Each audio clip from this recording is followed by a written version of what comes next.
A ver, ahorita yo quiero hablar un poco, digamos, y todo lo que estamos dialogando creo que va a ser un buen punto de aspectos prácticos, que un poco también era lo que nos habían pedido el Plan Sierra, poder hablar de un tema práctico, concreto, de la elaboración de estos insumos que pueden estar a manos de, o sea, en manos de cualquiera, me refiero al acceso, digamos, de cualquier persona, tanto un pequeño productor de 1 hectárea como para un productor de 1000 hectáreas. El de 1000 hectáreas va a tener una dificultad mucho más grande a nivel de volúmenes que el de 1 hectárea, ¿verdad? Pero es posible hacerlo, lo hacemos en varias fincas.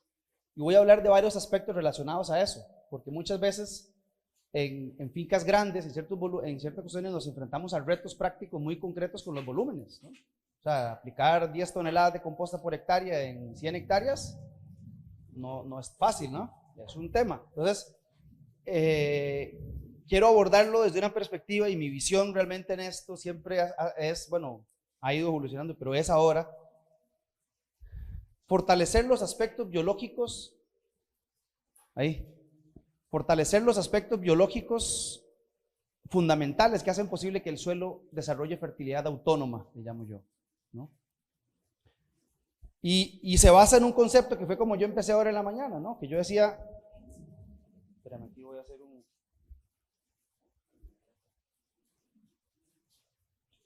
Como yo empecé en la mañana, esto es un proceso que ocurre todos los días, gratuitamente, ¿verdad? Entonces, la planta agarra luz, más agua, más aire. Obviamente, estoy haciendo una simplificación muy burda de la fórmula de fotosíntesis, pero por ahí va. Y de eso, entonces, ella obtiene carbono, libera oxígeno y libera para abajo azúcares. Estos azúcares realmente también es carbono, pero digamos, este carbono me refiero a la parte estructural y el azúcar a los exudados que la planta genera. Entonces ella a través de aquí hace fotosíntesis, absorbe lo que hay en el aire, ¿no? Y lo trasloca a través del sistema radicular a liberar exudados.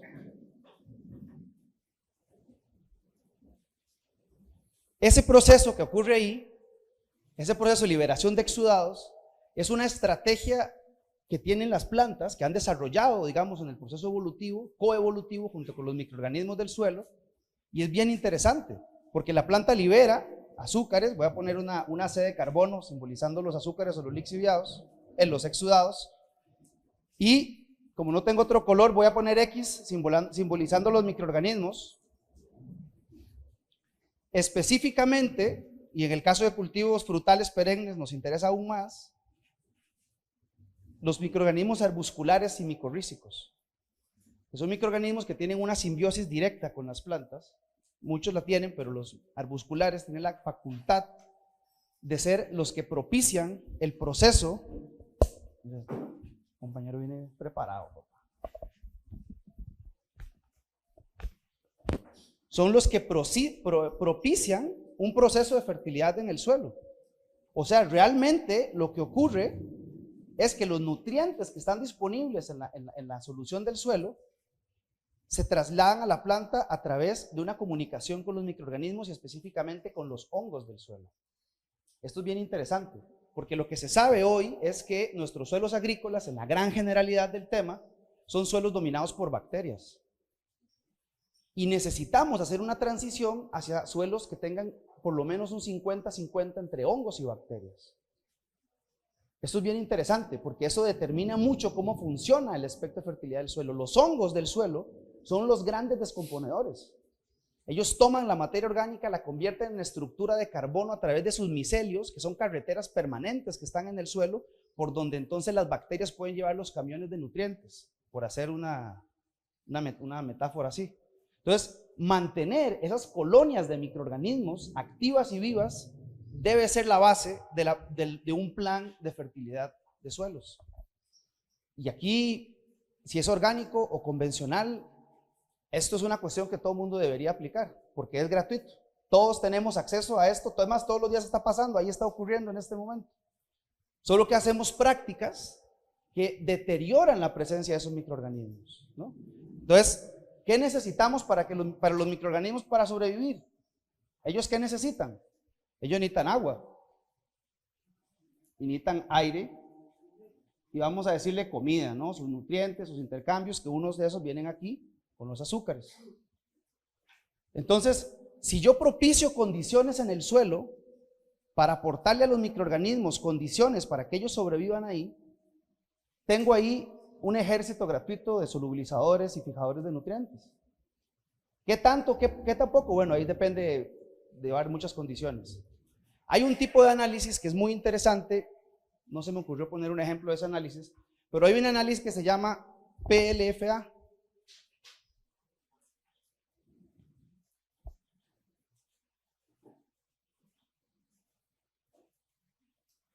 Es un análisis de ácidos grasos y polisaturados, pero permite identificar las colonias de microorganismos y nos da un dato interesante que es nanogramos de microorganismos por gramo de suelo. Entonces, por ejemplo, hay una escala de 0 a 5000, normalmente, un suelo pobre está abajo de 1000 nanogramos de microorganismos por gramo de suelo, suelos fértiles están arriba de los 3500, ¿no? Y este tipo de análisis también nos permite saber qué porcentaje de esos microorganismos son hongos y cuáles son bacterias. Entonces, si yo empiezo a aplicar prácticas, coberturas, compostaje, etcétera, etcétera, con este tipo de análisis yo puedo validar si estoy realmente propiciando esto o no, hacia dónde estoy caminando. Si la fertilidad de mi suelo depende 100% de los nutrientes que yo importo, es caro. Y digamos, ahí depende del tipo de proyecto, los costos de producción, digamos, los insumos, y no sé, pueden ser del 20 hasta el 40% de los costos de producción, tal vez más, no sé, ahí varía, ¿no? Pero si yo tengo un factor de mis costos de producción, que es la nutrición, estable, es decir, que no depende de una especulación financiera afuera de mí, o lo menos posible, pues básicamente pues tengo controlada una parte importante de mi operación. Y está en base a la biología que hay en el suelo. Ahora, esto lo hemos validado, se ha validado con otras informaciones interesantes. Hay una asociación en Estados Unidos que se llama la Bionutrient Food Association, la asociación de la bionutrición sería. Ellos han determinado varias mediciones, inventaron un equipito que funciona con espectrofotometría, que puede medir la densidad nutricional de los alimentos. Eso es bien interesante. Entonces, por ejemplo, si uno analiza la densidad nutricional de alimentos convencionales versus alimentos regenerativos, no solamente orgánicos en el sentido de que no le aplicaron químicos, sino que realmente hay un desarrollo microbiano en el suelo mayor, podemos duplicar, triplicar, y varía en condiciones y cultivos, el contenido nutricional. Entonces ahí tiene un factor interesante a nivel ya de lo que significa un alimento, ¿no? Simplemente es un dato interesante. Y eso es interesante verlo de esa manera. Si yo nutro el suelo de esta manera, lo que está arriba va a tener mayor densidad nutricional.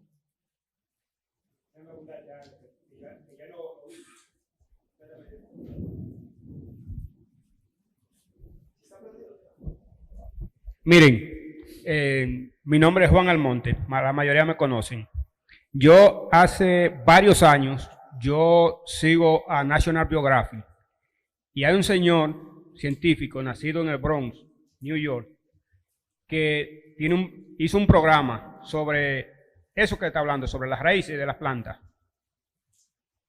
Y yo lo vi porque me gustó, pero ahora yo estoy dándome cuenta de lo que yo vi en aquel momento y la función que hace eso. Y él decía que se mide la nutrición y cuando usted consume productos a base de nitrógeno, nitrogenado, es más dañino que saludable, dice él, y se llama Neil deGrasse Tyson, científico que supuestamente estudió para eso. No, y es astrónomo, pero cambió, porque se puso a ver la física biomolecular del suelo y de lo que sucede con los otros seres humanos. Ok, ¿por qué menciono eso? Hay cuestiones interesantes, digamos, por ahora nos compran el limón por peso, ¿verdad? Hay unas cuestiones que han pasado, por ejemplo, en otros cultivos, es decir, que su valor comercial depende de la calidad, no solamente la calidad visual, sino, por ejemplo, en el caso del café. Digamos, a nosotros trabajo en muchos proyectos de café, hay una línea de cafés especiales que es como un extremo de un nicho de mercado, pero hay un punto medio en esa especialidad que si tu café sube puntos de calidad, que se evalúa organolépticamente con una evaluación en taza, tu café vale más. Entonces, ¿qué hemos descubierto? Que si tú propicias esa biología en el suelo, si mantienes esos suelos cubiertos, si tienes ese tipo de cuestiones, resulta que tu café es de mejor calidad. ¿Por qué? Hay mayor densidad nutricional, mayor densidad en el grano. Hay factores que ya conocemos que, por ejemplo, determinan la densidad, la calidad del café. Uno de ellos es la densidad del grano. Entonces, si hay mayor densidad nutricional, hay mayor, digamos, aceites que son los que uno percibe aromáticamente, por decir un ejemplo. Con un compañero, que por cierto es la finca de esa foto es en la finca El Cielo, en Uruapan, Michoacán, la finca de Jesús Chávez. Es la finca más grande, digamos, una de las fincas más grandes de aguacate biodinámico de que hay por ahora, digamos. Él es una persona realmente muy comprometida y realmente hicimos toda una transición biodinámica porque él tenía esa necesidad de avanzar en su sistema de producción, ese deseo, ¿no? Pero bueno, están en negociaciones para vender el aguacate por contenido de grasa, no por peso. Y ahí se abre otra ventana, ¿no? Interesante. Ok. Interesante también en la fotografía, yo estoy mostrando ahí un cultivo de aguacate con el suelo muy bien cubierto, con una vaca pastoreando ahí. Él solamente puede pastorear en la finca durante 3 o 4 meses al año, que hay un periodo de descanso en el que no hay fruta en cosecha, porque Global GLAP y sanidad y todo el asunto, no pueden andar animales en la finca. Tiene condiciones topográficas favorables y es muy interesante ver la interacción que ocurre entre fruticultura y ganadería. Los beneficios para el suelo, los beneficios para la sanidad y la biodiversidad al integrar la ganadería de una forma eficiente y bien manejada dentro de los sistemas. No estoy diciendo que lo hagan o no, les estoy contando lo que significa esa fotografía ahí. Y por eso la puse, porque una de las prácticas que propiciamos en la agricultura regenerativa es precisamente reintegrar a la ganadería en la agricultura y la agricultura en la ganadería, ¿no? Eso es un tema para pensar ahí. Entonces, lo que yo quiero hablar hoy son de 3 insumos, tomando en cuenta este aspecto y tomando en cuenta cómo mantener esta condición lo más vital posible. Lo primero es el compost, la composta, que digamos es muy conocido, ya es un tema que todo el mundo conoce, todo el mundo ha escuchado, diferentes formas de preparar abonos, agarrar materia orgánica y revolverla y ponerla por ahí, ¿no? Hay una gran vertiente, es una práctica cara, es una práctica que requiere transportar biomasa, que requiere mano de obra y que requiere transportar esa biomasa a la finca. Entonces yo siempre digo, si uno va a hacer compost mal hecho, va a ser carísimo. Si uno hace compost, tiene que hacer compost de la más alta calidad para llevar al suelo lo que realmente necesitamos, que en este caso lo que ocupamos aquí son los humatos, sustancias húmicas que se forman en el proceso de descomposición, pero no en cualquier parte del proceso de descomposición. De forma muy general les cuento que una composta tiene 2 fases fundamentales. Tiene una fase que le llamamos destructiva, que en el modelo que les voy a contar de compostaje, que es el modelo que yo recomiendo y el modelo con el que trabajamos en muchos proyectos, es una fase que lleva más o menos unos 2 a 3 meses. Es una fase en la que tenemos temperaturas muy altas, en que tenemos mucho desarrollo microbiano y que básicamente toda la biomasa se fragmenta y se pica y se solubiliza, se homogeniza un poco. Es una fase riesgosa en la que puedo tener problemas de putrefacción, puedo tener problemas anaeróbicos que me generan toxinas orgánicas, ¿no? Sales solubles que luego puedo llevar al suelo y contaminar el suelo con sales solubles que intoxican las raíces. Entonces una fase que hay que controlar muy bien. Ahora les voy a contar, es increíblemente fácil de controlar, pero la gran mayoría de la gente que hace compost no se controla esta parte. O se controla excesivamente. Ahorita les voy a contar por qué. Luego aquí empieza otra fase que le llamamos una fase de construcción. Esta fase es liderada por bacterias. La segunda fase empiezan a entrar en juego los hongos, a construir otro tipo de procesos. De hecho, uno cuando va pasando esa fase, muchas veces salen hasta hongos en la composta. Es posible ver hongos en la composta, ¿no? Claro, ¿no? Y cuerpos fructíferos, o sea, ¿cómo le llaman aquí? Las setas o el champiñón, ¿no? O sea, esa fase puede durar otros 2 meses. Y después de acá viene una fase que se llama maduración, que puede ir desde 3 meses más hasta llegar a los 12 meses de edad del compost. Aquí hay una brecha financiera que determina qué tanto puedo bajar mi compost en maduración o no. Es que la fase de maduración, después de que pasaste la fase de construcción, que empezaste la formación de humus y se estabilizó la composta, tú puedes madurar esa composta 1 mes, 2 meses, 5 meses, hasta 12 meses más si quieres. De hecho, depende del objetivo que uno tiene. Por ejemplo, en compostaje para viveros, yo recomiendo compostas de no menos de 12 meses, que son compostas estables, humificadas, granulares, con una textura muy buena, que es la que realmente te da muy buenos resultados ahí, porque en un vivero no quieres tener riesgos de una composta, por ejemplo, en esta fase, que es súper activa microbiológicamente. Aquí pueden haber incluso patógenos vivos dentro de la composta, ¿no? Entonces uno quiere usarla para esto.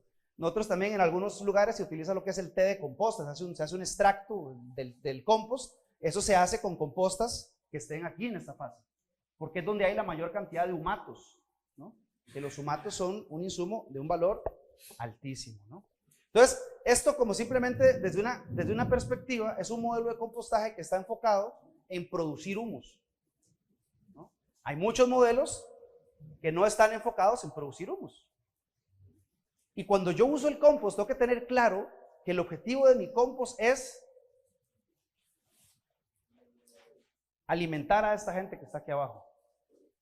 Y ellos van a encargarse de alimentar el árbol, ¿no? Entonces siempre la gente me dice, no, y aquí tengo el análisis de mi compost, y me dice cuánto hay de nitrógeno, fósforo, potasio, y yo digo, la realidad, esa información no me sirve de mucho a menos que yo sepa esos minerales qué significan a nivel de comportamiento biológico del compost.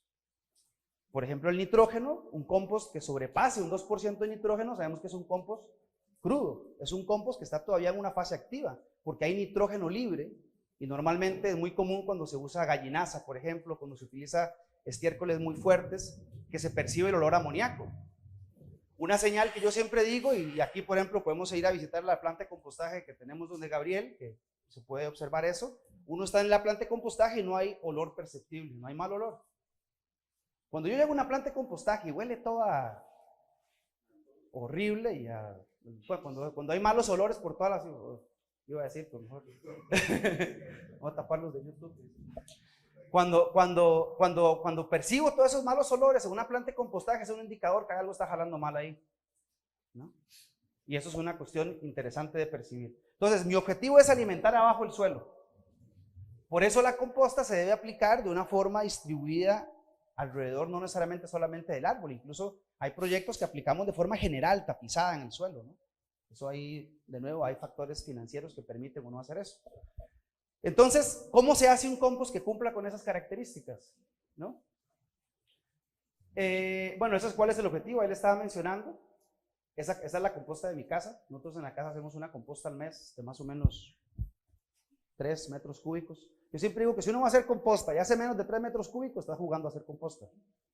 Porque necesitas una masa que realmente desarrolle el comportamiento que estamos buscando. Ahorita les voy a contar. Entonces, lo primero es que nosotros tenemos que saber bien qué fuente de material vamos a usar. ¿De dónde vamos a preparar nuestro compost?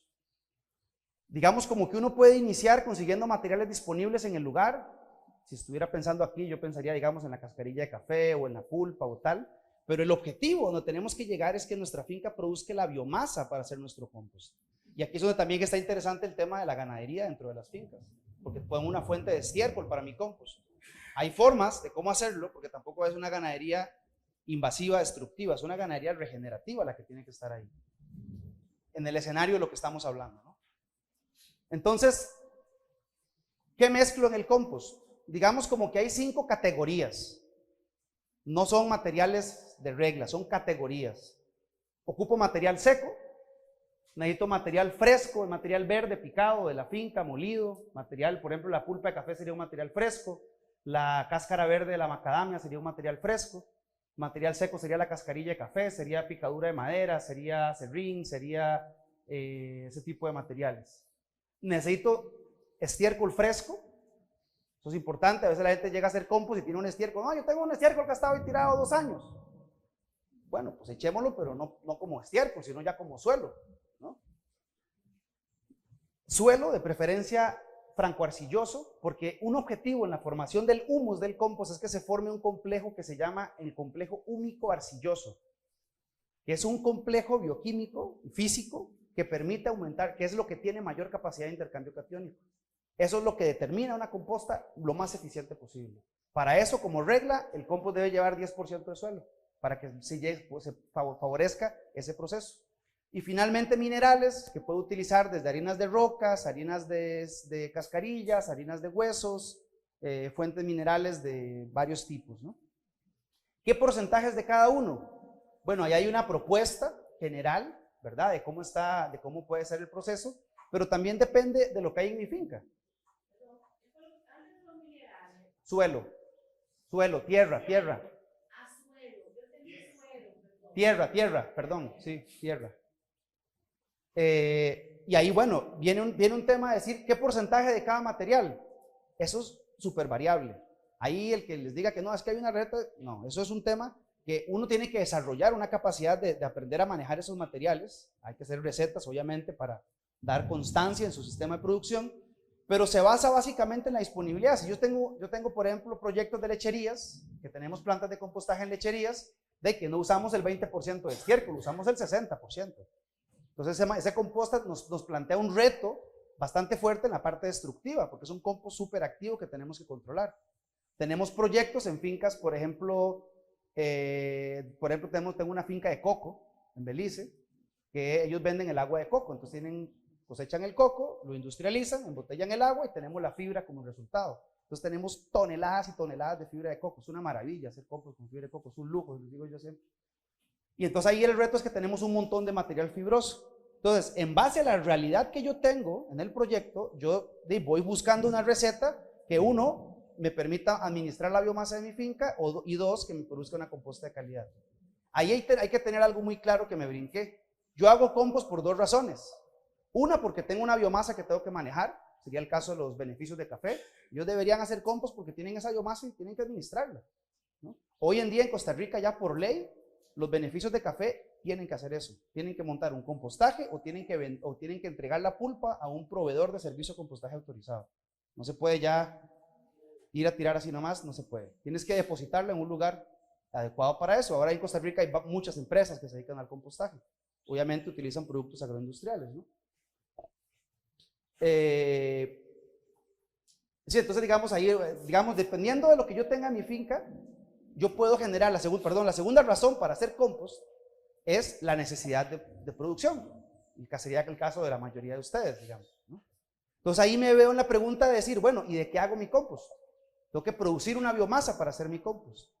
Entonces ahí entran en juego varios aspectos que cuando llegue al segundo punto, que es el de los abonos verdes, es donde vamos a entrar a hablar de esa producción de biomasa. Pero básicamente una finca que está en esta línea, una recomendación fuerte para iniciar el proceso es tener estructuras dentro de la finca para la producción de biomasa. Barreras vivas, cobertura vegetal del suelo, tener sistemas agroforestales de podas intensivas que me permitan obtener esa biomasa, meter especies arbustivas dentro del cultivo que puedo cosechar para hacer compost, montar un módulo ganadero donde puedo obtener el estiércol y donde también puedo hacer un manejo más eficiente del proyecto. Usted le va a presentar unas imágenes de ese aspecto, ¿no? Entonces, bueno, eso también son sólidos de biodigestores. También, bueno, les contaba que trabajamos también mucho con biodigestores. Entonces al inicio del biodigestor se hace una separación de sólidos, entonces obtengo una fuente de fibra también ahí de los biodigestores. Entonces la metodología de elaboración es realmente bastante simple. Es una metodología que se basa en un sistema de lasaña. Entonces yo voy haciendo capas de los diferentes materiales y estas capas me permiten controlar las porciones y las raciones y la cantidad de cada material que voy haciendo. Entonces según las capas uno se va midiendo. Por ejemplo, cuando hacemos una composta con maquinaria medimos palas del tractor. Entonces le ponemos 3 palas de una cosa, una pala de la otra, una pala de aquello, media pala de lo otro. Y se hace una capa y nos permite ir midiendo la cantidad de materiales. Cuando lo hacemos manualmente puede ser en costales o en carretillas o etcétera, ¿no? Que se mide. Entonces se hacen capas, se van haciendo capas sucesivas. Esas capas tienen que haber muy buena humedad y ahí se van viendo los diferentes materiales que se van colocando. Es muy importante la forma del compost, ahorita les voy a comentar por qué. Y el compost finalmente se voltea. Bueno, esa foto justamente aquí en la finca de Gabriel. Finalmente se voltea la composta y se mantiene estable el compost ahí, homogéneo, con una mezcla que me permite estabilizar algo muy interesante, que es la aireación del compost, sin la necesidad de volteos intensivos. Lo más negativo para el compost son volteos intensivos. Algunas veces hago mal mi mezcla o tengo una mezcla no bien balanceada y la composta se sobrecalienta o tengo problemas, que ahorita les voy a explicar cuáles pueden ser problemas en el compostaje, y requiero voltear la composta. Entre más la volteo, más bacteriana es, más pierde humedad, más pierde densidad y es de menor calidad del compost. Si no lo volteo del todo, puedo entrar en un riesgo de anaerobiosis y putrefacción y entonces tengo compost tóxico. Entonces no es no dejar de voltearla, ni tampoco es voltearla cada 3 días o una vez al día, como se hacen en algunos tipos de manejos, ¿no? Eso es importante y eso es lo que determina realmente la transformación. Y la gente dice, no, porque se va a quemar la composta y tal. No se quema. Y les digo, podemos ir a ver el proceso de Gabriel, que ya está funcionando. Tenemos ahí que ya 1 año de proceso, ¿no? Ya está funcionando un ritmo de compostaje que permite, uno va y podemos ver composta. De hecho, mañana vamos a ver una composta de allá y podemos ver composta ya de 4 meses, de 3 meses, de 2 meses, de 1 mes y recién hechas, y podemos ver la diferencia del comportamiento del compost. Entonces, viene el tema del volteo. Las compostas, yo no es que tiro ahí la materia orgánica, yo controlo el proceso de compostaje. Tengo que conocer lo que estoy viendo, tengo que tener un termómetro, controlar la temperatura para saber qué está pasando internamente dentro de mi compost.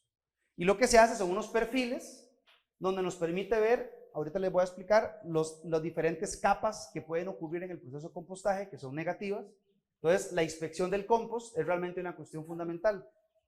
Vean más o menos los ritmos de volteos que recomendamos. Esto es óptima, mínima es cuando a veces hay problemas, ¿verdad? O el máximo. Entonces, después de que yo hice mi composta, la volteé ese mismo día, ¿no? Para homogenizarla. Después de hacer las capas, la homogenizo. Entonces, después a los 25 días, llego a hacer un volteo. Luego a los 30, a los 35, y conforme voy avanzando la madurez de la composta, puedo ir alargando, ¿no? El tiempo de volteo. Lo mínimo es voltearlo 1 vez al mes. Yo siempre digo, cuando tenemos una condición logística, operativa, no tan eficiente, que no tengo un trabajador ahí tan clavado, no sé qué, pues nada más tú le dices, volteamela cada 30 días y eso ahí funciona y el ritmo va. Cuando yo logro llegar a un nivel donde tengo una planta de compostaje muy bien manejada, yo puedo decidir el volteo en base a mi inspección de composta y tomar decisiones. Yo voy y inspecciono mi composta y digo, esto no ocupa volteo, lo dejo quietito. Y me lo llevo otros 5 días más, me lo llevo otros 10 días más, otros 15 días más. En las plantas de compostaje más avanzadas así lo manejamos. Hacemos evaluación de la composta y volteamos en base a la observación de la situación. ¿Qué se observa para determinar qué hay que voltear? Ahorita les muestro una imagen para ver eso. Nada más quería mostrarles un poco los seguimientos, ¿no? Yo puedo tener puntos máximos, puedo tener puntos mínimos de volteo y lo óptimo, ¿no? Entonces ahí más o menos uno puede ir jugando con esa cuestión. A ver, esta sería una pila de compostaje, un perfil de una pila de compostaje. Entonces tengo 3 áreas de riesgo. Tengo un área abajo, la área baja, que yo le llamo el área húmeda, que es un área donde según la dimensión de la composta y la mezcla de materiales que yo haga, me puede meter presión y hacer una capa anaeróbica abajo. Y ahí putrefacción, sales solubles, toxicidad. Y entonces aquí en este proceso, a veces si es muy grave, se arma lo que se llama un tubo anaeróbico. O sea, en el centro de la pila se hace un tubo negro que atraviesa todo. Y yo abro eso y huele a cloaca, la composta. Entonces luego eso uno lo voltea y medio que luego ya no se ve y como que la gente dice, no, ya lo recuperé. Pero la realidad es que la composta tiene una biografía. Y si en un proceso de la composta hay anaerobiosis, esas toxinas, esos procesos quedan ahí y eso quedó, ya la composta se jodió. Entonces yo no tengo que permitir que eso pase. Entonces yo inspecciono mi composta, primero reviso si tengo área húmeda. Por eso yo hago un perfil, porque mucha gente llega y ve la composta y agarra un puñito y dice, ay, está buenísima. No, espérate, tienes que cortar la composta, desde arriba hasta abajo, para ver abajo, ¿se está pudriendo abajo o no está pudriendo? Una primera pregunta. Una segunda pregunta es lo que le llamamos el horno, que es la parte más caliente de la composta. Que aquí lo que me podría ocurrir es, por un tema de calor y un tema de baja humedad, también el resultado puede ser del calor, puedo deshidratar esta parte de acá y entonces en vez de que el proceso de descomposición siga avanzando, se estanca, ¿no? O simplemente la gente le llama se quema la composta, realmente no es una combustión, lo que hay es una destrucción microbiana de la estructura y también de ahí pierdo calidad del compost, se hace muy volátil. Yo hago un poco la similitud como si yo tengo el carbón a como si tengo la ceniza final del horno. O sea, la ceniza se perdió todos los minerales, se lo utilicé todo y perdí la densidad. Si yo tengo el carbón, por ejemplo, tengo la estructura ahí establecida. Los dos pasaron por un proceso de fuego, pero uno controlado, otro se pasó, ¿no? Entonces, algo parecido es lo que pasa aquí. Entonces, abro la composta para verificar que no tengo este problema ocurriendo aquí. Esa es la segunda razón. Y la tercera razón es que tengo lo que llamamos el área de interacción, que es la parte externa de la composta. Estoy en una zona muy húmeda, muy lluviosa, se me puede mojar mucho, puedo tener problemas de humedad. Estoy en un área muy árida, muy seca, puedo tener problemas que se me deshidrata. Si se me deshidrata menos de 10 centímetros de la capa de la composta, es normal, no es un problema. Si se me deshidratan 15, 20 centímetros, estoy perdiendo un volumen importante de composta que no está llevando el proceso correcto, ¿no? Entonces, si yo me topo uno de estos problemas, por ejemplo, a los 15 días de mi composta, volteo. Si mi composta ya lleva 2 volteos, ya pasó la fase destructiva, ya está entrando a la fase de maduración, yo abro mi composta y me doy cuenta que no está pasando nada de eso, hay buena temperatura, hay buena estabilidad, hay buena humedad, dejo quedito. Entonces voy volviendo en el proceso, ¿no? Entonces, para eso es que revisamos, eso es lo que uno observa. Básicamente es como la clave más simple. Ahora, en grandísimas escalas industriales, pues se hacen otro tipo de análisis, ¿no? Se toman análisis químicos o físicos o biológicos de la composta mensualmente para determinar qué proceso está ocurriendo. En una escala normal eso no es necesario. O sea, nosotros tenemos plantas de compostaje que producen, digamos, 300 toneladas al año. Es una planta de compostaje para una finca tal vez entre, no sé, 20 a 30 hectáreas, tal vez un poco más, depende ahí los volúmenes. Digamos, no va a necesitar ese tipo de análisis, ¿no? Tal vez un análisis al final de la composta para conocer mis calidades, la biología, lo que está ocurriendo ahí. Ahí la planta más grande que a mí me toca, digamos, apoyar ahorita en este momento es una planta de 7 hectáreas de compostaje, ¿no? Se producen como, creo que son como 5,000 toneladas de compost al año. Y ahí tampoco se hacen esos análisis, pero sí se hacen, no en todas las pilas, pero sí durante el año se hagan esos análisis que nos permiten ver qué está pasando, digamos, a nivel bioquímico y a nivel biológico en las compostas. Ese análisis que les decía, el PLFA, puede ser una herramienta para determinar si mi composta está caminando hacia una composta humificante dominada por hongos o hacia una composta bacteriana que va a ser de baja densidad y que no va a propiciar el proceso biológico que quiero en el suelo. Sí. No. Yo siempre digo no tienes que invertir en un techo para hacer compost. Si tú tienes un compost, si tienes una finca pequeña y tienes un techo para hacer compost, es un lujo y es lindísimo trabajar bajo techo, pero la mayoría de las veces es inviable hacerlo. Lo que utilizamos son lonas especiales para cubrir las compostas, desde una lona plástica, que no es lo más recomendable porque la composta requiere respiración, ella tiene que tener interacción con el ambiente. Entonces, si usas una lona plástica, lo ideal sería que la tapes y la destapes todos los días. Entonces ya entra un tema ahí de manejo, de estar tape y destape, que es jodido. Otra cuestión es, se utilizan materiales como, digamos, como mallas sintéticas, como geotextiles, o hay una malla especial para compostaje que se llama malla Top-Tex, que es una malla especial que tiene varias características de resistencia, porque digamos, un geotextil se te va destruyendo en el tiempo por la misma acción de la composta, ¿no? Estas plantas que les digo, eso es al aire libre, ahora les voy a mostrar unas fotos, es al aire libre. Hay lugares donde hacemos la composta en la época del año que no nos va a llover. Entonces, por ejemplo, en un proyecto de café que tenemos en Costa Rica, hacemos composta durante la cosecha, justamente, obviamente, para aprovechar la pulpa y la cascarilla, de diciembre a marzo. En marzo se acabó el compostaje, lo llevamos marzo, abril, mayo, ahorita empiezan las lluvias y se va toda la planta de compostaje a la finca y se acabó el compostaje en el año, no se hace más, ¿no? Entonces ahí uno tiene que ir jugando con esas alternativas. Espera,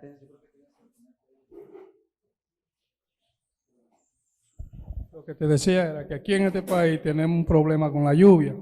No podemos hacer un compost al aire libre porque hoy está soleado, pero ya en la tarde viene y te llueve. Entonces esos son los problemas que tenemos aquí en este país.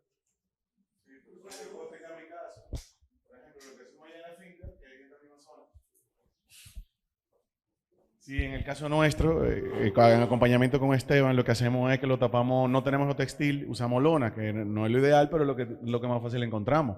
Todos los días se destapa y cuando terminamos la labor a las 5 de la tarde, tapamos por si ocurre una eventualidad de ese tipo. Si vemos que va a empezar a llover, pues la tapamos simplemente y aunque sea el mediodía, pero todos los días la destapamos y volvemos a tapar. El caso del geotextil, vemos que tiene muchísima ventaja porque si lloviera, no todo el agua se infiltra, sino que una sola parte del agua se infiltra.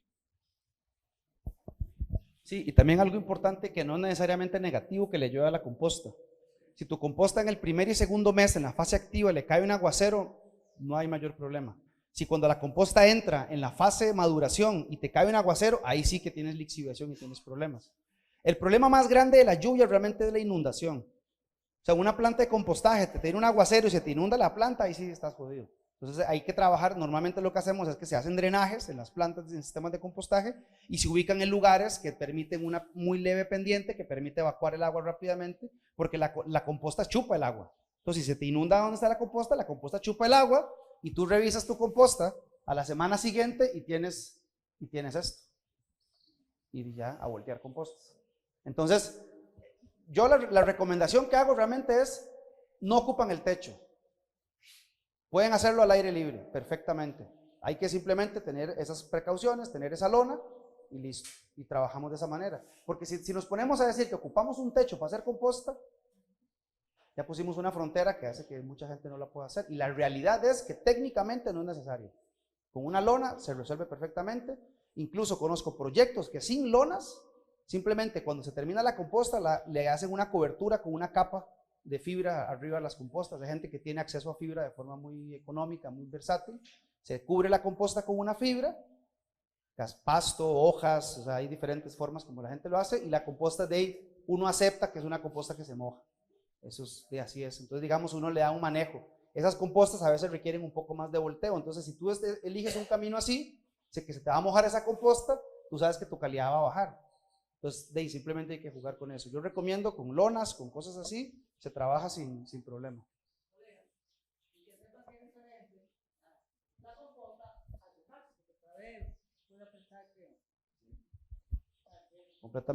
Completamente diferente. Completamente diferente. Pueden haber similitudes, se puede madurar un bocachi, pero es otro asunto.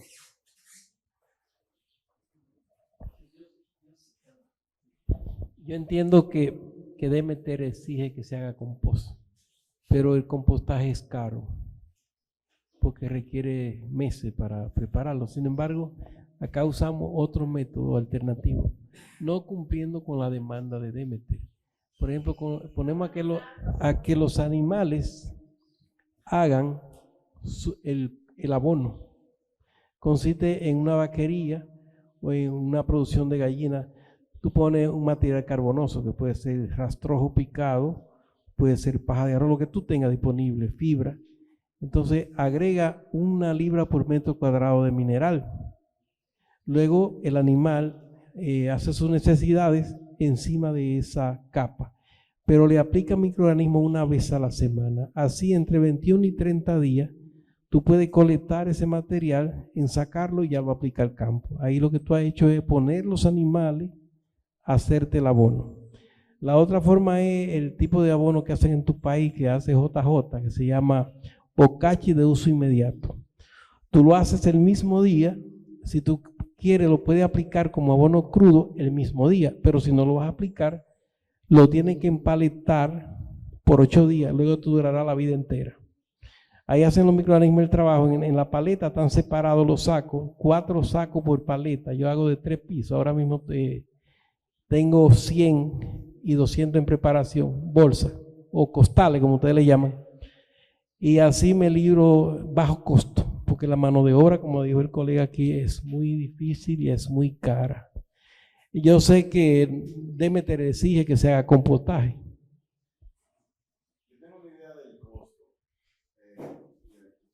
Yo tengo una idea del costo porque hemos llegado a un punto con Esteban de que necesitamos tanta cantidad de que quizá tengamos que comprar por el momento porque no está totalmente controlado digamos, la velocidad de compostaje para lo que necesitamos, que son grandes cantidades realmente. Pero realmente el costo se puede sorprender uno de que no llega por libra, no llega a 2 pesos. O sea, es 1.30 pesos más o menos que me está dando el costo hecho por nosotros. Si es comprado, sí, la libra se puede llegar a los 7, 8 pesos. Pero creando nosotros mismos el compostaje, no. Ya con Esteban habíamos visto la idea de Amargó, que es realmente buena también. Sí, ahí, digamos, tengo que decir algo que es así muy concreto, técnico. Ese modelo del bokashi y ese modelo del bokashi instantáneo no es positivo para el suelo, hay que analizarlo. Es algo que yo he tenido varios debates ahí al respecto, pero es una cuestión muy científica, muy concreta. O sea, y esto no lo estoy diciendo por la norma Demeter, ¿eh? Demeter no exige hacer composta. Demeter te pide un tratamiento biodinámico a la composta. Lo que estoy hablando es del método de compostaje más eficiente y más efectivo que yo conozco, que tenemos a prueba en fincas orgánicas, biodinámicas y convencionales. Un método por el que yo estoy seguro de decirles, esto va a funcionar, va a aumentar la fertilidad de sus suelos. ¿Cuáles son los problemas que puede generar un bokashi? Bueno, desde toxicidad, y contaminación, dependiendo del material que utilices, ¿verdad? Ahí depende, si utilizas puro material orgánico de tu finca, pues no hay un riesgo de contaminación. Pero muchas veces el bokashi se promueve de la mano con insumos agroindustriales como la gallinaza y etcétera, que tienen una alta carga química. Y eso lamentablemente llega al suelo y intoxica el suelo y genera un problema. Yo, digamos, desde una perspectiva biológica, podemos demostrar a través de estos análisis y de la funcionalidad de los hongos en el suelo que el bokashi no mejora en ese sentido tan sustancialmente como este compostaje. Sin embargo, se pueden utilizar técnicas con el bokashi bien manejado para que sea una herramienta más en el sistema. Por ejemplo, el bokashi, al ser bacteriano y al tener una alta carga de bacterias lácticas y fototróficas, puede ser un bloqueo biológico de plagas y enfermedades. Por ejemplo, el bokashi aplicado para plantaciones con problemas de fusarium, Phytophthora, Irwinia, por ejemplo, se la lleva. Entonces, son formas de tratamiento. Yo utilizo también un método de bokashi, por ejemplo, para solubilizar roca fosfórica, por ejemplo, porque la roca fosfórica se solubiliza en altas temperaturas y con acidez. El bokashi es ácido. Entonces uno hace un bokashi con alta dosis de roca fosfórica o de una roca mineral para tener un producto preprocesado que luego se agrega al compostaje. Entonces, la experiencia de ustedes en finca,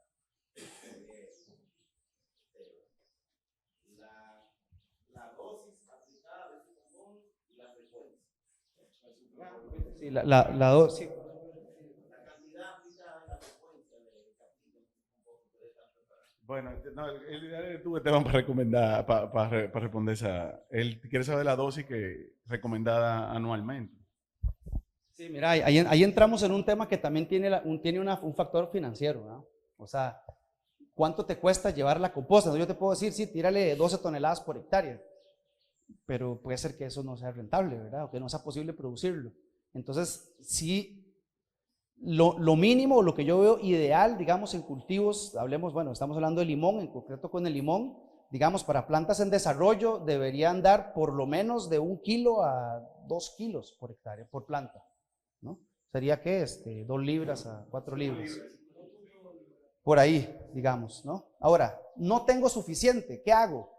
¿Le aplico media libra o 1 libra a toda la plantación? Yo prefiero hacer la aplicación completa, digamos, en un sector, hacer otra composta, aplicar en otro sector, hacer una composta y aplicar en otro sector.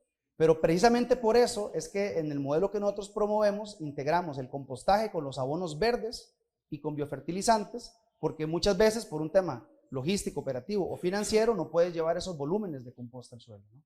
Y por eso es importante fijarse en el tema de la calidad microbiana de la composta, porque la diferencia puede ser abismal. O sea, en ese tema de los nanogramos por gramo, una composta que, por ejemplo, hemos medido muchos bokashis, llegan más o menos a 1500, 2000 nanogramos por gramo de vida microbiana, digamos, y yo hago una composta con este método, logro llegar a 5000.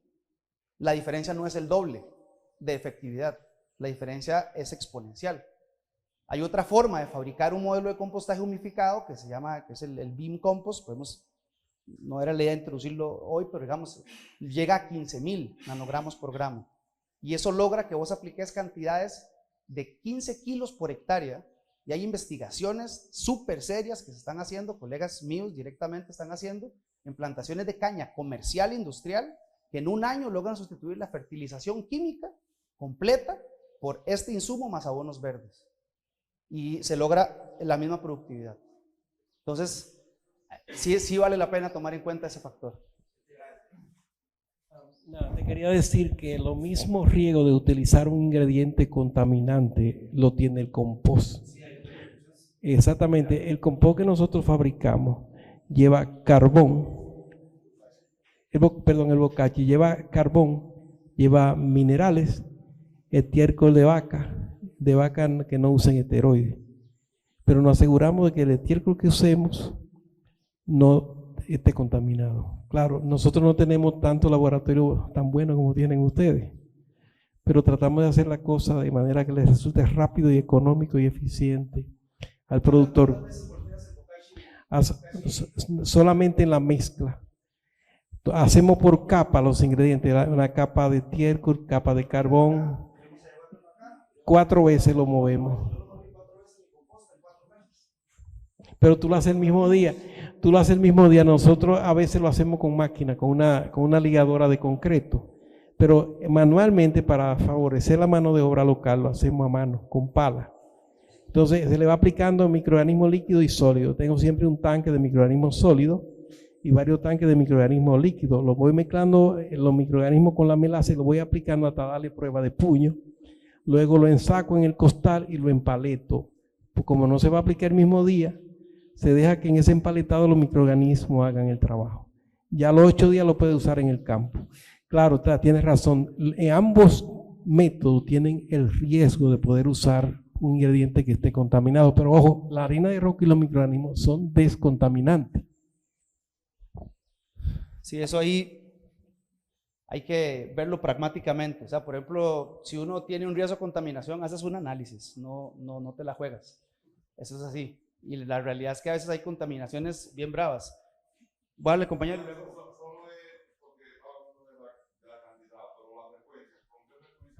La frecuencia, digamos, podrías, gracias, sí. La frecuencia de la aplicación, digamos que la generalidad del tema con dos veces al año. Sí. No es que estás ahí aplique y aplique y aplique, no, haces un par de aplicaciones al año, buscas el mejor momento fisiológico del cultivo, buscas el mejor momento de humedad en el suelo, que van a llegarte las lluvias, ¿verdad? No lo aplicas en la época seca agresiva. Eso es importante.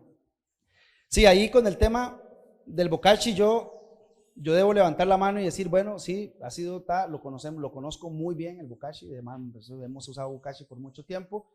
Y yo lo que propongo, digamos, trabajo en muchos proyectos que tienen plantas bocacheras grandes y empezamos un trabajo de compostaje, y cuando llega el productor a la planta a comprar digamos, son cooperativas de productores, ¿no? Cuando llega el productor a la planta a comprar su abono, dice, oye, pues no, yo quiero de ese. ¿Cómo? ¿Qué? ¿Por qué? No, que el bokashi, no, yo quiero, claro, porque tú ves el compost y es una tierra negra humificada, y tú ves un material como lo que el bokashi, y es un sentido común, te das cuenta que eso llegó más lejos. Entonces, malo puede serlo, bien manejado puede favorecer, madurado puede ser mucho mejor. Yo lo que te invito, porque esto, para mí, esto que estoy presentando aquí, esto es un manual de fertilidad que les puedo compartir, que es el resultado, digamos, de mis 17 años de pruebas y errores, ¿verdad? Y este método al que hemos llegado, yo garantizo que esto funciona, porque lo estamos trabajando. Y mucha gente en el mundo, digamos, se están analizando desde esta perspectiva los procesos de compostaje. Ahora, hay 1000 métodos de compostaje. ¿Cuál es el mejor? Yo estoy presentando uno, nada más. Este método es muy efectivo, es muy funcional, se puede adaptar muy bien a diferentes tipos de biomasa, a diferentes climas, se puede hacer en pequeña escala, se puede hacer en gran escala. Ahí hay un factor. Ahorita incluso estamos comparando compostaje estático, como es de lento proceso, con compostaje intensivo en fincas de café, donde la gente dice, no, es que tú lo volteas y lo volteas y lo volteas y en un mes sale. Y hicimos desde una perspectiva química, tenemos nada más, desde una perspectiva química, tenemos 25% mejor nutrición en estos compostas que una composta agitada intensivamente. Tenemos un nitrógeno más estable en esta composta, en la otra tenemos un nitrógeno en forma de amoníaco, que eso se volatiliza. Aquí tenemos nitrógeno en forma de aminoácidos en biomasa microbiana. que están vivos, están ahí establecidos. Cuando caen al suelo, entran a la cadena trófica del suelo y el nitrógeno entra dentro del ciclo del suelo. Entonces, son cosas interesantes de observar y yo lo que les propongo es, prueben, nada más. Bueno, estos son factores que puedo evaluar de la calidad del compost de forma empírica en campo, una forma muy fácil, digamos, desde temperatura, obviamente yo voy controlando con termómetros, desde humedad, que lo ideal sería hacer una prueba de humedad, pero se hace normalmente de una forma empírica con la mano, ¿no? La actividad biológica visual, porque no es que hacemos un análisis cada mes, se va presentando un cambio. Los primeros meses debe ser intensa y debe formarse micelios y debe formarse cobertura de microorganismos. Conforme va avanzando, la actividad microbiana va bajando y entra en un momento donde entra en un proceso de humificación, que son otro tipo de microorganismos que entran ahí. Y luego en olor y apariencia paso desde una composta heterogénea, caliente, con olor a descomposición, saludable y agradable, a una composta que termina con una estructura homogénea, que parece más una tierrita negra, como un humus de lombriz, con un olor agradable a humus, ¿no? Entonces, ahí hay una vertiente en la que yo puedo trabajar ese aspecto. Y bueno, obtener el humus es realmente lo que yo necesito, digamos, para ese proceso. Bueno, eso ya sería en el trabajo biodinámico, que nosotros agregamos unos preparados dentro de la composta para favorecer y fortalecer el proceso de compostaje. Esos preparados biodinámicos regulan minerales, regulan procesos de gases dentro de la composta y propician el desarrollo de humificación en el compost.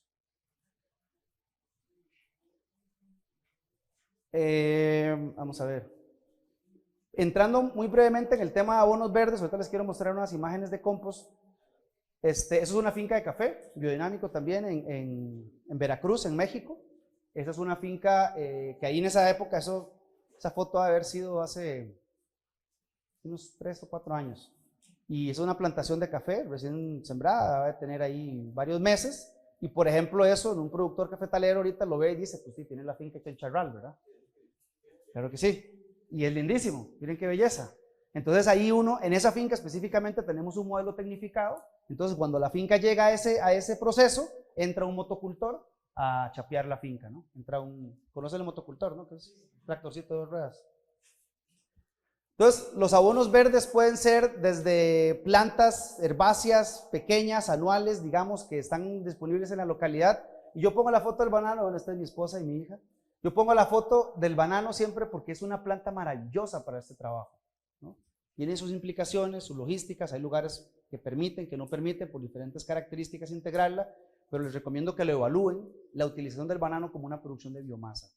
Entonces, en el tema del abono verde, lo que estamos buscando es básicamente mantener el suelo cubierto. Y miren esta práctica, esto es importante, ¿verdad? Porque muchas veces para poder dejar que la hierba crezca lo suficiente, en este caso es café, digamos, podría ser limón, si el recién sembrado, lo que sea, pues yo protejo el plato ahí, ¿no? Ahí en ese caso tomé la foto antes de que pasara la aplicación de materia orgánica, pero se hace ese trabajo de chapeo, atrás viene la aplicación de compost y atrás viene la cobertura de suelos.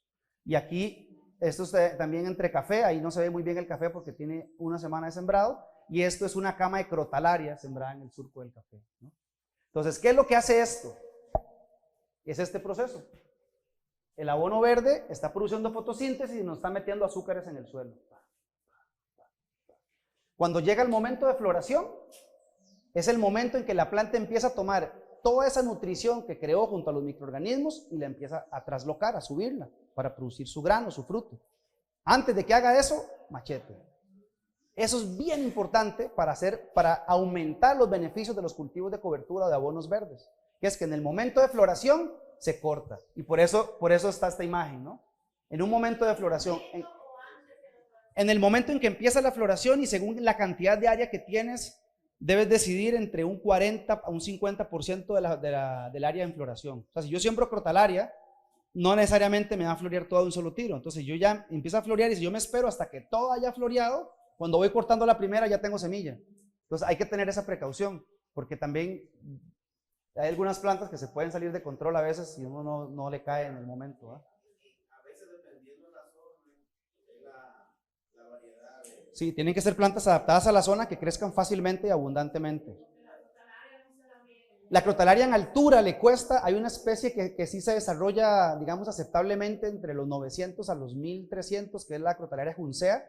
es la que es la más común. Se adapta, yo la he sembrado arriba de 1200. Juncea. Ajá. Con J. Sí, entonces ahí hay que, eso sí es bien importante. Yo siempre recomiendo hacer pruebas, ¿verdad? Obviamente del desarrollo, pero también hay muchas especies locales que se pueden utilizar para este propósito. La higuerilla, los guandules, las mismas habichuelas normales, digamos, locales. Buscar habichuelas no de mata, sino de guía, que decimos nosotros, habichuelas que se estiran, ¿no? Incluso plantas como el sorgo, el mismo maíz, no sé aquí cómo será, pero por ejemplo la avena puede también utilizarse y con el mismo criterio. Eso se desarrolla, llega a floración y se corta. O si yo siembro este tipo de especies como higuerillas, guandules, no digamos, está hablando como de arbustos, llega un momento en que esa planta me puede estar generando un problema en el cultivo por exceso de sombra o por exceso de humedad, entonces va para abajo inmediatamente. Y es importante que no es una planta de cosecha, es una planta de servicio, ¿no? Entonces, esta integración del abono verde con las compostas, para mí son de los dos insumos fundamentales para propiciar el desarrollo de la fertilidad del suelo. Se los recomiendo realmente que pongan en práctica ese proceso. Eso les va a ayudar en muchísimas cosas, digamos, a nivel de fertilidad de suelo, ¿no? ¿Sí?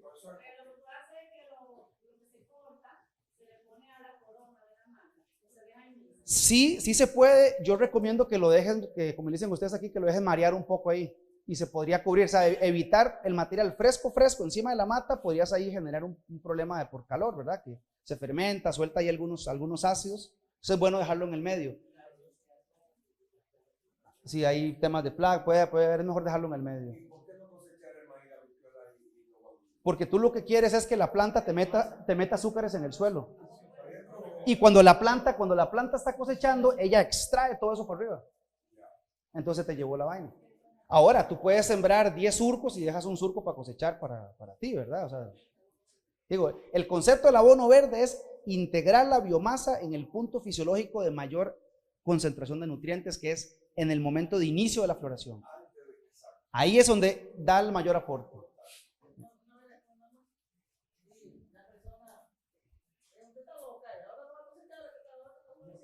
Sí, bueno, sí, eso pasa.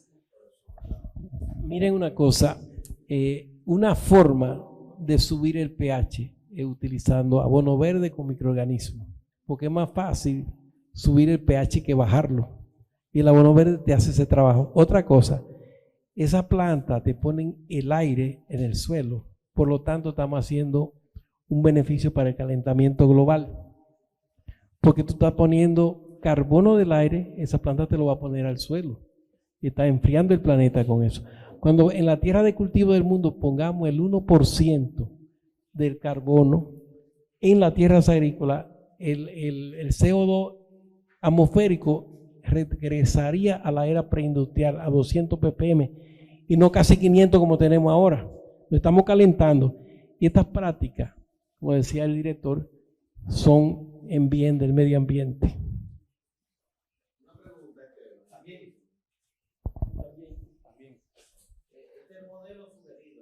Sí. La mayoría de nuestras fincas nacen ese tipo de hierba que tenemos ahí afuera. Entonces, ¿en qué momento esa que estamos viendo ahí afuera es propicio?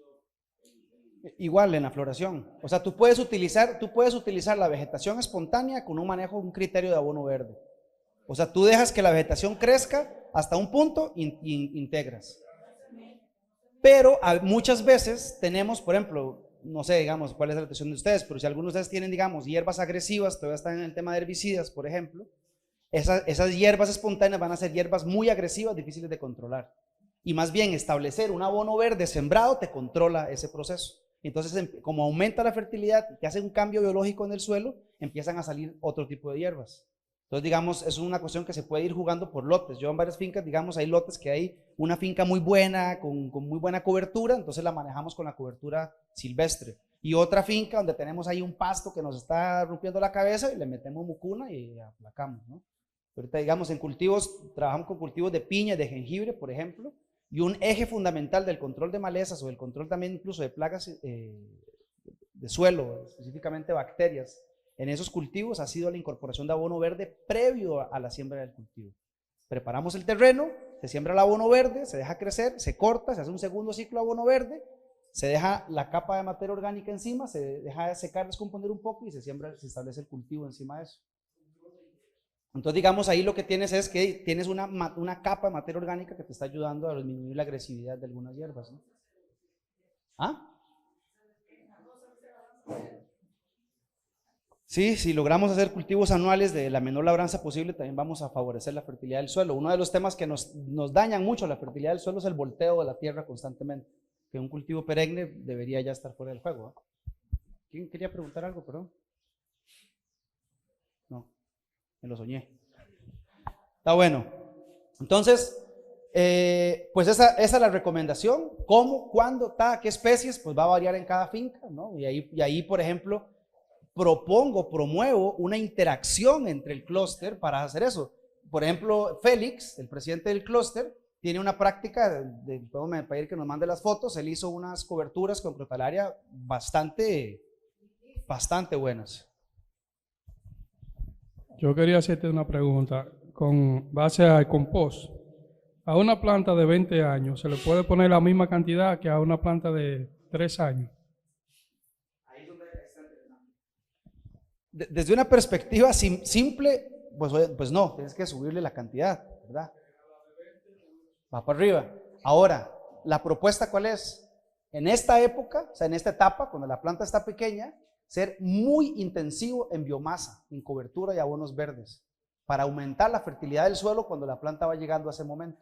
Si tú dependes puramente de composta, por ejemplo, para la fertilidad, una planta adulta de aguacate de 20 años, le tienes que dejar ir 100 kilos de composta, ¿verdad? Entonces es un tema, por ejemplo, digamos, en la plantación esta que les presenté, digamos, de Michoacán, se manejan dosis así a ese nivel.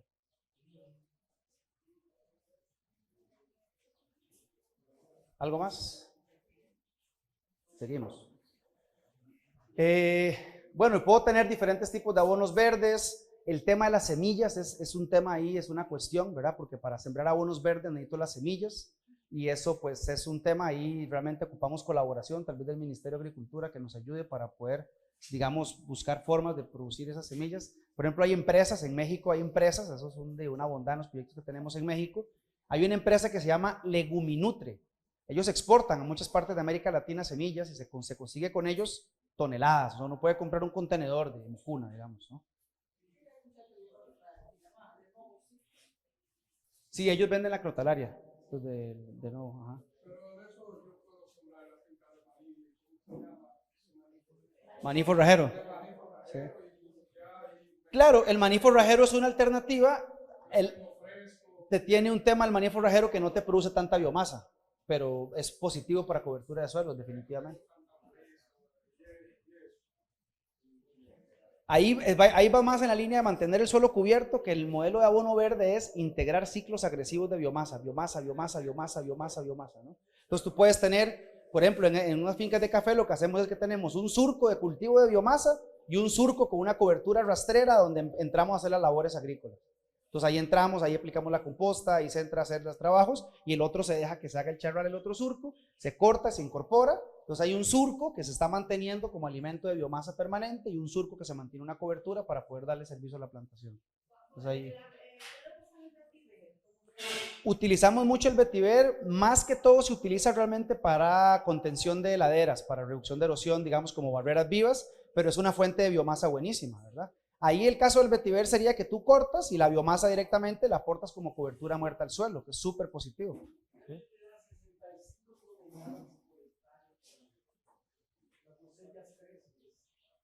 Bueno, entonces ese es un ejemplo de cuando se corta esa es la siembra, eso es en cultivo de aguacate en ese proyecto, y eso es cuando ya se corta. Una práctica que puede ayudar mucho es la aplicación de bacterias lácticas inmediatamente cortado el abono verde.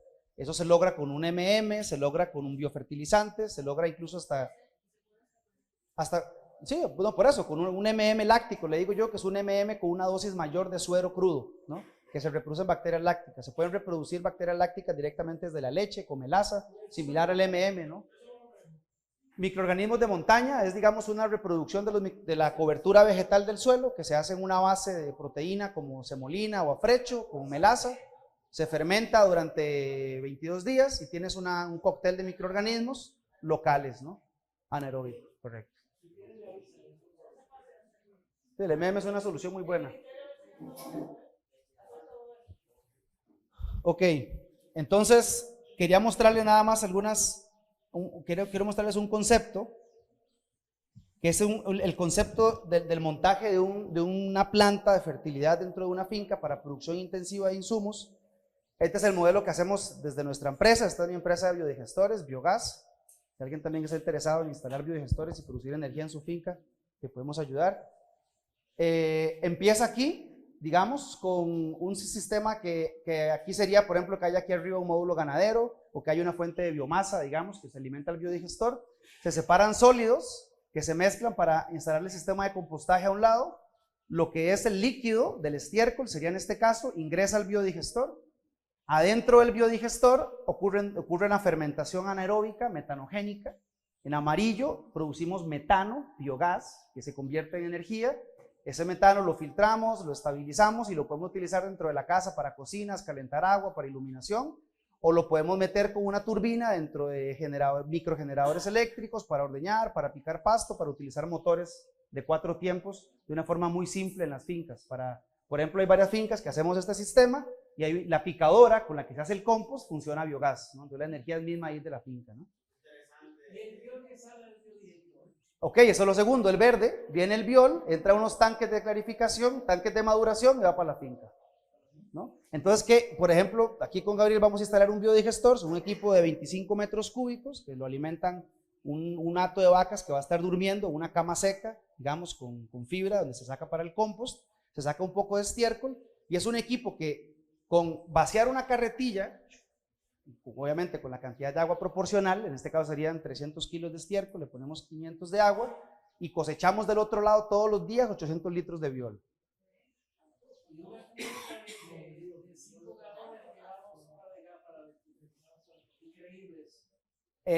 Para producir gas, por ejemplo, 1 kilo de estiércol de vaca produce 35 litros de biogás.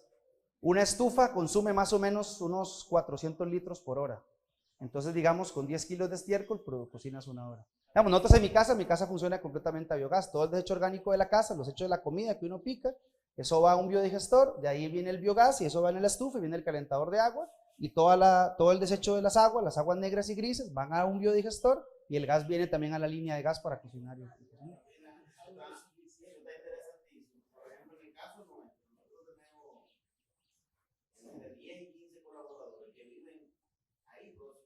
Ahí tienes, claro, ahí tienes biomasa, claro.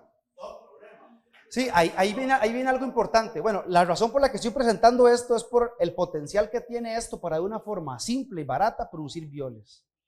Digamos, hemos producido bioles por todos los años en tanques y los seguimos haciendo.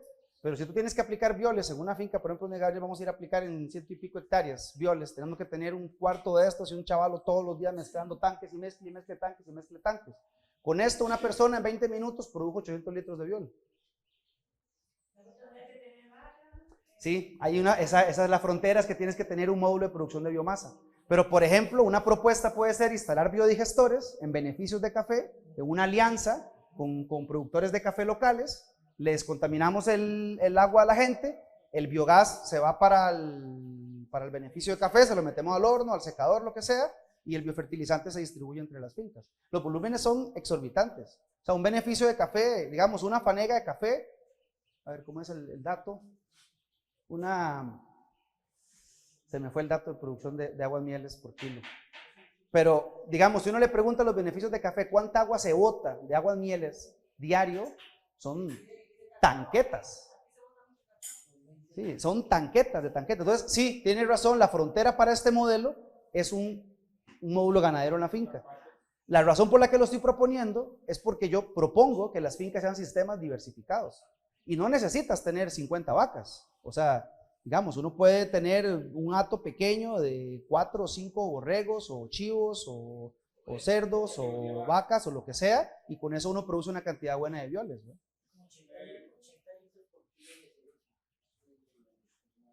Imagínate. Una idea, eso que tú estás hablando de lo del café, beneficio del café. hay que promoverlo en la parte alta. Esto debemos traslocarlo, llevarlo de aquí, Plan Sierra, que lo escuche bien, que debe llevar eso a la parte alta, porque ya la parte baja no produce café. Pero la parte alta, que está produciendo café, pues ellos deben de aprovechar eso.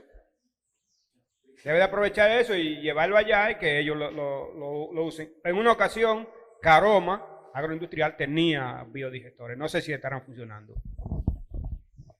Sí, es una tecnología muy accesible, o sea, es muy simple. Es una cámara de fermentación anaeróbica, se meten bacterias metanogénicas y uno puede procesar cualquier materia orgánica.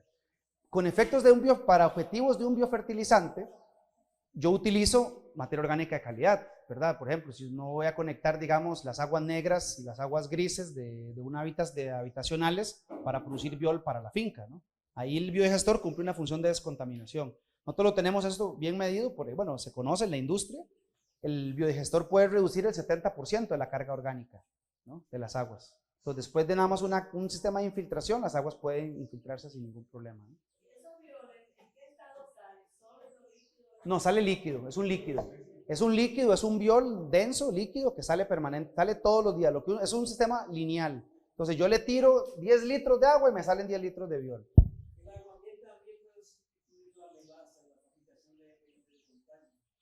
Fresca, sí. Fresca, sí.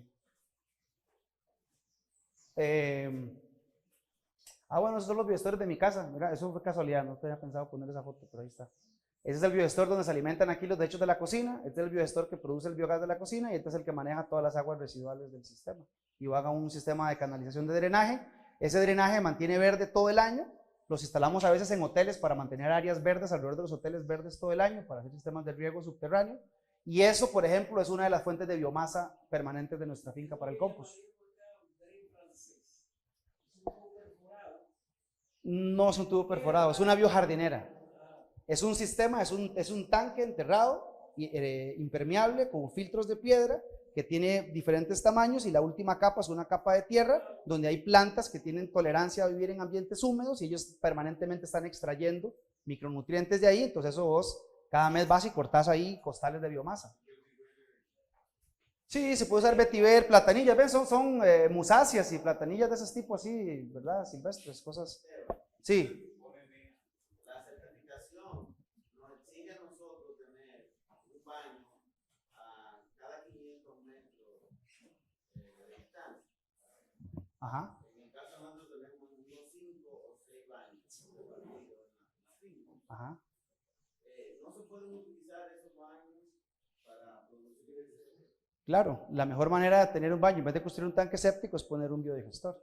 Entonces pones. Ya teniendo esas instalaciones. Ya nada más de poner.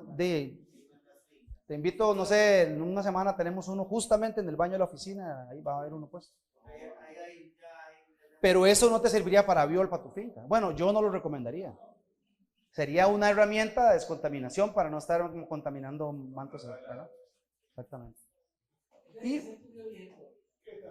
sí, voy a pasarles una serie de imágenes de producción de bioles y compostas, simplemente como para que vean varios ejemplos de ese tipo. Ese es un biodigestor en un proyecto de piña orgánica, donde tenemos el biogestor como la fuente principal de producción de bioles. Tenemos una batería, aquí, perdón, no sale, aquí hay una batería de tanques donde tenemos, este biodigestor produce todos los días 500 litros de biol al día. Y nos permite tener una batería de almacenamiento de biofertilizantes para aplicación quincenal en 20 hectáreas de piña. Entonces es bastante funcional. Y el biogás va para la cocina de los trabajadores. ¿Perdón? Ese es de 12. De 12 o de 15, no me acuerdo exactamente. Pero a ver, eso sí funciona bien. Piña orgánica, sí. La piña de un cultivo.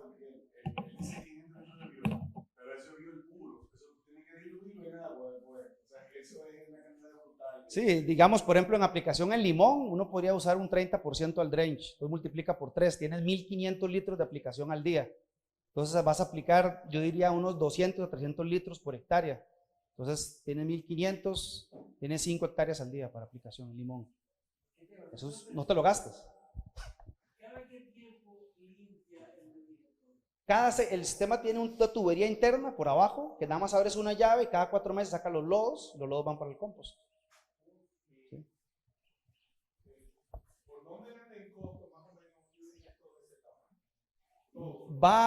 Digamos, toda la instalación y la ubicación, varía un poco el tema de obra, ¿no? Pero puede, desde uno mediano, digamos, pequeño, va a rondar entre $2,000 a $5,000, tal vez, ¿no? ¿Ah? Sí, estoy dando un número ahí, digamos, más o menos de un biostor, no sé, estoy pensando entre 8 a 20, no sé, digamos. El tubo del gas sube, el gas sube arriba así naturalmente. Sí, sí. No sale ya de ahí. Por presión. A ver, aquí hay, de aquí para abajo, todo eso es agua. Ahí hay un hueco de 2 metros de profundidad. Entonces un tanque de, ¿verdad? No me acuerdo si ese es de 10 o de 15, no me acuerdo exactamente, pero por ahí anda. Entonces ahí hay 10 metros, digamos 10, 12 metros cúbicos de estiércol fermentando permanentemente, fase líquida, ¿no? Lo que está para arriba es el gas almacenado dentro del sistema. Por el lado de atrás, ahí no sale en la foto, como no tenía el objetivo de mostrar todo el tema de gas, por atrás hay un sistema de evacuación del gas. Entonces básicamente sale una manguera de la bolsa que pasa por una válvula de alivio, pasa por un filtro y se va al aprovechamiento, y con una manguera uno lo canaliza a donde lo quiere utilizar. Es muy versátil, es una tecnología buenísima para producir energía muy barata. No es tan eficiente, digamos, uno tiene que producir mucho más volumen, ¿verdad? Digamos, para tener una idea, un tanque de gas de 25 libras, yo necesito 100 metros cúbicos de biogás para sustituirlo. Entonces, digamos, tiene un factor que, por ejemplo, yo no puedo transportar el biogás, entonces ahí tiene 2, 3 limitaciones, pero es viable, es gratis. ¿Los qué? ¿Los cerdos? Sí, Dios mío.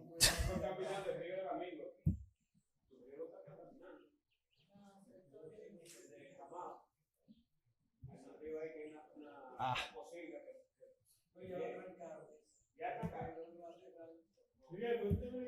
A ver, eso es el ejemplo, ese es el ejemplo que quiero mostrar.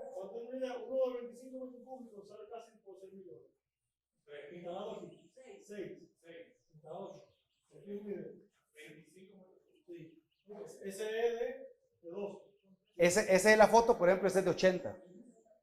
Esta vaina es. Ese es un proyecto, es un lechero. Es un biostor de 80 metros cúbicos, una lechería que ordeña como 100 vacas por ahí.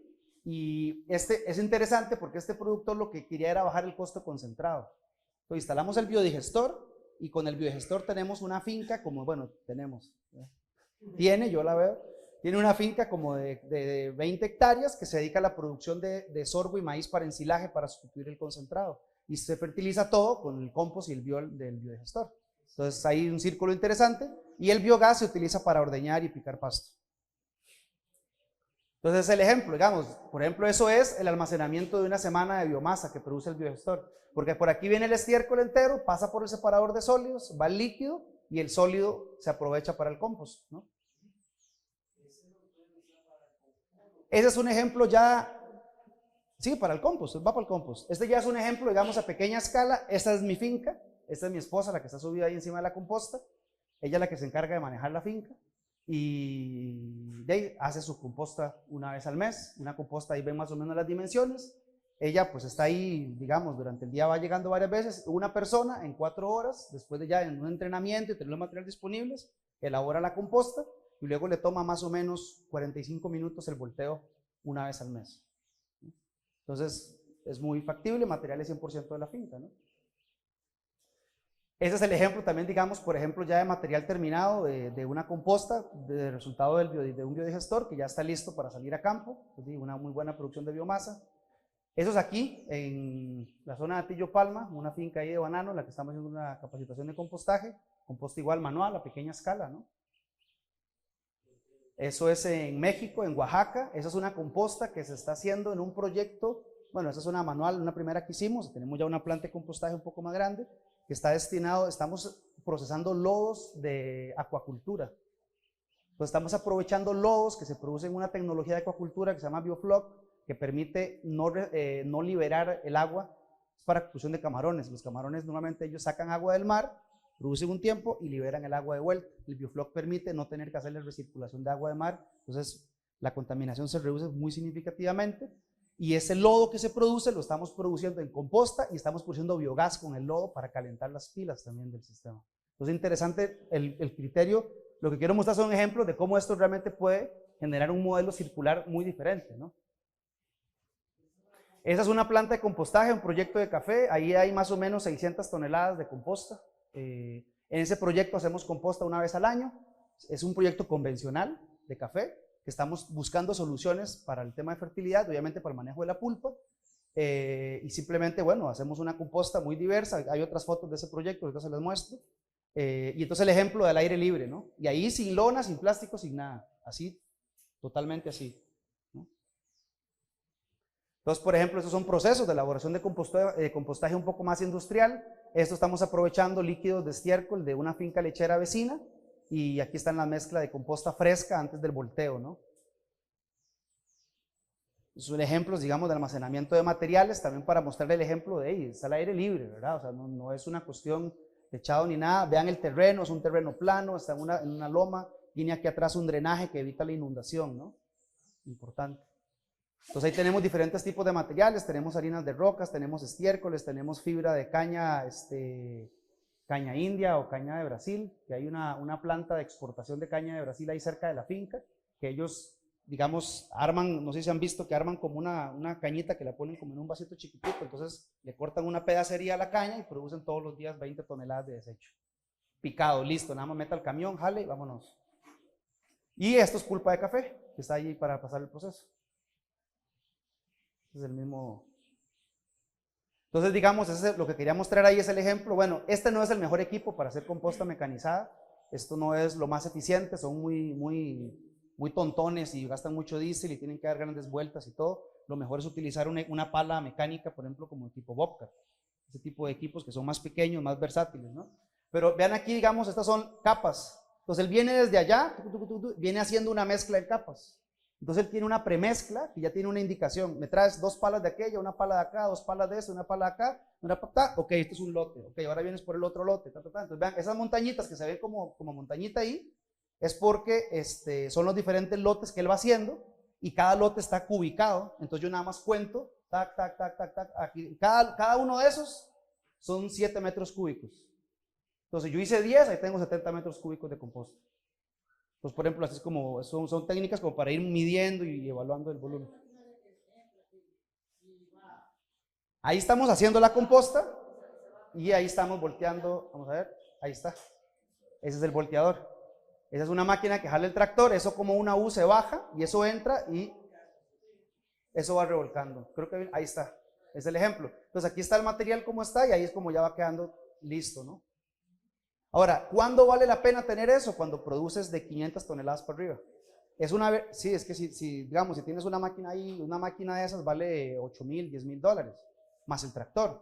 Si lo tienes ahí parado, pasarlo una vez al mes, está jodido.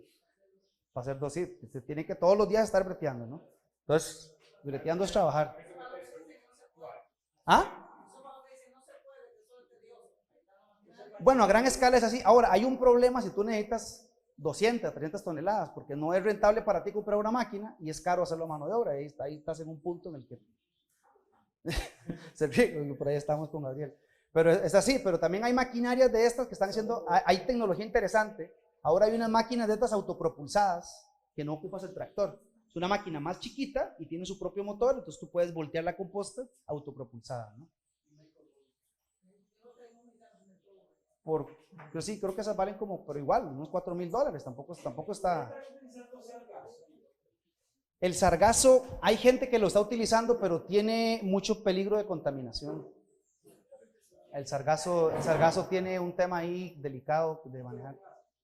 Y ese es el otro tema, ¿sí? Pero, digamos, en la zona costera hay varias gente que está trabajando compostaje de sargazo para zonas urbanas.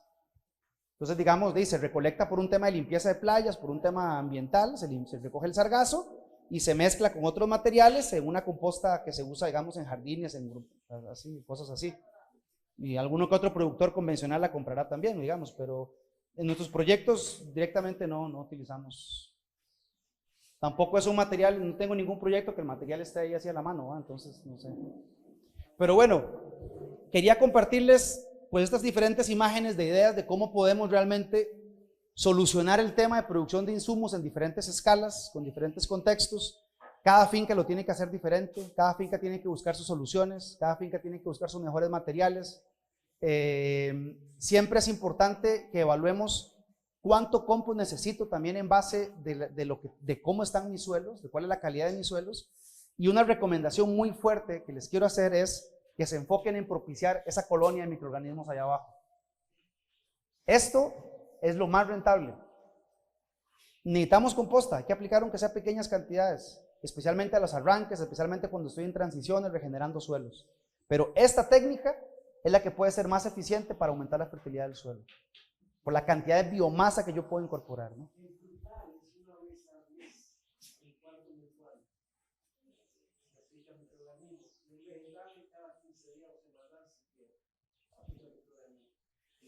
Pero ahí nada más hay algo importante, estás hablando de diferentes microorganismos.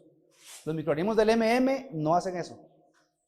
Los del MM son bacterias, normalmente bacterias lácticas, levaduras, que lo que hacen es fragmentación. Esto lo hacen los hongos del suelo y no tienes que aplicar nada.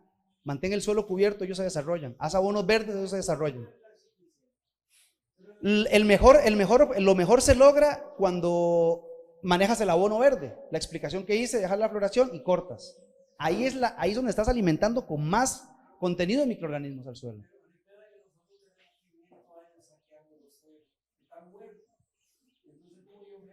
Así. No, esta técnica, por ejemplo, esta técnica hecha de esta manera, y por ejemplo, si le mezclamos ganadería regenerativa a esta técnica, ahí es donde podemos aumentar en un valor porcentual por año de materia orgánica del suelo. ¿Con qué otra técnica lo logras? Muy pocas. Aumentar la materia orgánica del suelo, echando la materia orgánica, imposible.